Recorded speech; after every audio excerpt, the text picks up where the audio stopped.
এরকম একটা মোমেন্টে খেলা দেখতে আসার পর থেকে রিলেশনটার স্টার্ট, তো দেন থেকে তারপরে বিয়ে করে নেই, তারপর চলতেছে।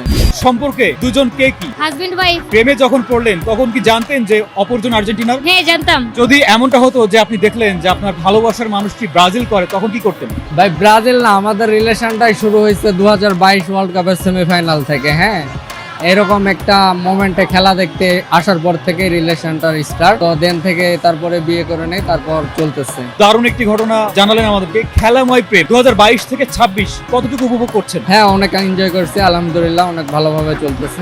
আপনি কি আগে থেকে জানতেন যে উনি আর্জেন্টিনা করে? হ্যাঁ জানতাম। মানে আপনাদের ভালোবাসাটা যেভাবে শুরু হয়, খেলা দেখতে এসেই এই ভালোবাসার জন্ম হয়, তো একটু যদি সংক্ষেপে সেই ঘটনাটাকে একটু তুলে ধরতেন।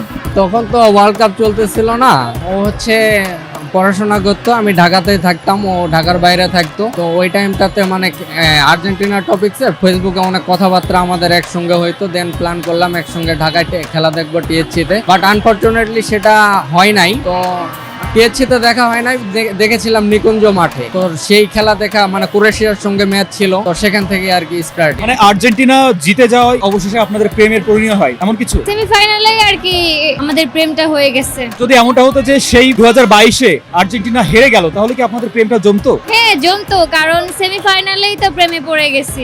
কি দেখে প্রেমে পড়লেন? আর্জেন্টিনার খেলা দেখে, নাকি আপনার প্রিয় মানুষের মধ্যে এমন কিছু দেখে? I think God gifted. Messi নাকি Maradona? Maradona. Hand of God কাকে বলা হয়? ম্যারাডোনাকে। মানে হাত দিয়ে গোল দেওয়া, এই বিষয়টাকে কি আপনারা পজিটিভ ভাবে নিচ্ছেন? হ্যাঁ অবশ্যই, এটা তো মানে সবাই পারে না, এটার মধ্যেও তো ক্রিয়েটিভিটি লাগে, তাই না? এটা চাইলেই যে হাত দিয়ে যে কেউ গোল করতে পারে এমন তো না। যে এর আগে অনেকেই তো হাত দিয়ে গোল করার ট্রাই করছে, আনফরচুনেটলি তারা সেটাকে ফাউল করছে, কাট খাইছে, মাঠের বাইরে চলে গেছে। কিন্তু ম্যারাডোনা যদি স্বীকার না করতো, এটা তো মানে কখনো কেউ জানতোও না।